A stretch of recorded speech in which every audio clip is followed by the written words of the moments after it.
मोठी बातमी राजकीय वर्तुळातून सध्या समोर येते। आगामी स्थानिक स्वराज्य संस्थांच्या निवडणुकांच्या पार्श्वभूमीवर राज्यात राजकीय घडामोडींना वेग आला। यातच एकनाथ शिंदेंची कोंडी करायला जितेंद्र आव्हाड सरसावले। ठाण्यातून ही मोठी बातमी समोर येते। ठाण्यात प्रभाग रचनेसंदर्भात आता हे दोन्ही नेते पेटलेत। महाविकास आघाडी आणि मनसेची शक्ती एकवटल्याचं चित्र पाहायला मिळतंय।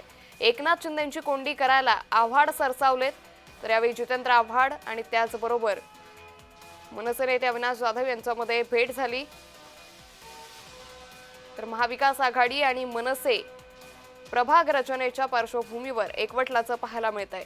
त्यामुळे एकंदरीतच आता ठाण्यामध्ये एकनाथ शिंदेंना याचा मोठा फटका बसेल असं चित्र सध्या दिसू लागलंय। एकनाथ शिंदेंची कोंडी करायला जितेंद्र आव्हाड सरसावलेत।